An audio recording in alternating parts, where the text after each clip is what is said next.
Hello everybody, Jacob from Bryn Mawr Film Institute here. Our film this week is Out of the Past from 1947, which we'll be discussing on Monday, August 24th. To learn more about this and other film studies opportunities, please visit us online at brynmarfilm.org. Roger Ebert described Out of the Past as one of the greatest of all film noirs, and these days it's considered a canonical work of the genre. But in a certain sense, it's also a curious example of the form, and it's worth giving a close look at the ways that it does and does not align with the film noir template. Now, we'll return to this subject shortly, but first let's lay down some background. Out of the Past was directed by Jacques Tourneur, who was French but worked in Hollywood from the 1930s until the mid-60s. And during this period, Tourneur made films across a variety of genres. Noir, of course, but also westerns, horror flicks, football films, swashbucklers, and others. And for many years, Tourneur was remembered as a sort of studio system journeyman. But in recent years, however, this characterization has started to be reconsidered, and he's started to receive his due as an auteur with a unique vision that persists through his work.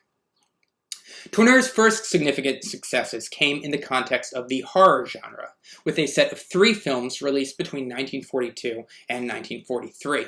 That is, Cat People, I Walked with a Zombie, and The Leopard Man.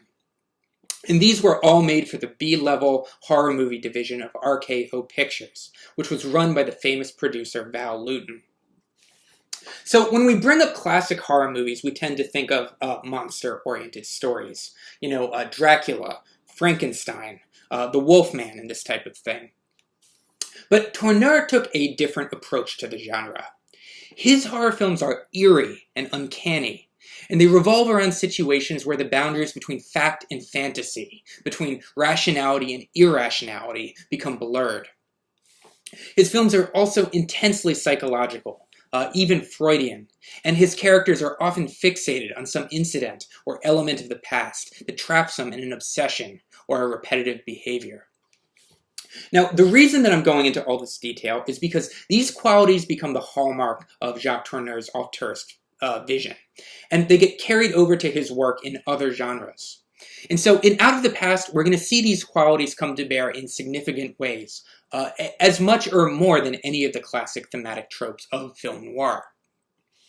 So Tourneur's RKO horror films were quite successful at the box office, and this led to higher profile projects with the studio, Out of the Past being one of those. The film was based on the novel Build My Gallows High by Daniel Mainwaring. Mainwaring also wrote the original script, though it was touched up both by RKO writer Frank Fenton and James M. Cain, the author of classic noir novels like The Postman Always Rings Twice and Double Indemnity. It was shot by cinematographer Nicholas Musaraka, who'd also shot Tourneur's Cat People a few years earlier. Musaraka shot a number of other noir movies as well, and his work was instrumental to the development of the genre's visual style, particularly in his use of shadow, and you'll see this employed to great effect in Out of the Past. The film has great performances from Jane Greer, as well as a young Kirk Douglas, but the most notable performance is unquestionably from its star, Robert Mitchum. Now, Mitchum was really a one-of-a-kind actor during the 1940s. He really didn't fit into any existing movie star mold. At a time when the predominant style of acting tended to be fairly theatrical, Mitchum's style was subdued and subtle and unaffected. On set, he spoke his dialogue so quietly that onlookers thought that he was just practicing his lines. Tourneur once remarked of him, "He knows how to listen in a scene. He can be silent and listen to a 5-minute speech, and you never lose sight of him." So, it's not quite right to describe Out of the Past as Mitchum's breakout role. He'd already had some decent parts, and he'd been nominated for an Oscar the year prior for his work in the story of G.I. Joe. But this is the film where it all sort of comes together, where Robert Mitchum's unique presence assumed this sort of iconic stature. Out of the Past was reasonably well received, and it did pretty well at the box office, but at the time of its release it wasn't viewed as particularly artistically significant. And indeed, during the 1950s, as critics were starting to write about film noir, the early studies of the genre generally did not pay it that much attention. Even Jacques Tourneur would not identify it as a major work of his until many years later. It was really not until the early 1970s, as the neo-noir revival created a renewed interest in classic film noir, that Out of the Past started to be regarded as a landmark title. And so this is a good time to return to the subject of Out of the Past as a work of film noir, and to the question of how we should situate it in that genre. From an aesthetic perspective, it certainly seems like a snug fit. We can go down the list of noir tropes and it's all there. Chain-smoking, trench-coated detective, check. Femme fatale, check. Moody lighting, check. But if we pay attention, we'll see that these highly recognizable symbols function in some curious ways. Let's take our trench-coated detective, for example. In his essay, The Simple Art of Murder, the writer Raymond Chandler sketches out the archetypal noir detective. He writes, "Down these mean streets a man must go who is not himself mean, who is neither tarnished nor afraid. He must be the best man in his world and a good enough man for any world." And this is the kind of detective that we see in more typical noir movies like The Maltese Falcon or The Big Sleep. This outsider who can enter a dangerous, corrupt world, but stay at a remove that allows him to act on behalf of justice.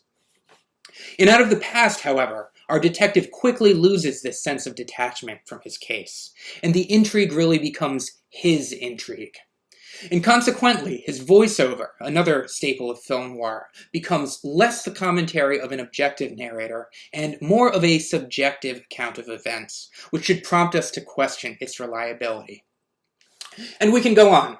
You may observe that the femme fatale character is unusually complicated, or that the lighting scheme doesn't follow the usual tonal cues. We're used to darkness signaling danger, but here sometimes darkness indicates sanctuary, and many of the film's most menacing scenes take place in broad daylight.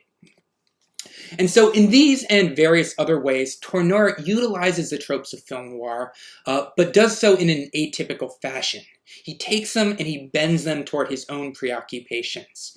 And this gives the film an unusual complexity and depth. This is especially true in the way that he handles the genre's tragic tendencies. Film noir tends to be inflected with the cynicism and disillusionment of the post-war era, and it often carries a streak of fatalism that's connected to the failings of the social, political, and economic order. Now, Out of the Past has its own quality of tragedy and fatalism, but in keeping with Tourneur's interest, it's not so much grounded in a social scenario as a psychological one. That is to say, the fates of its characters are determined less by external circumstances and more by internal pathologies, and we can discuss those specific dynamics during our conversation. Out of the Past is available on most rent-to-stream platforms. I hope you'll check it out and bring your thoughts to our discussion. I look forward to seeing you there.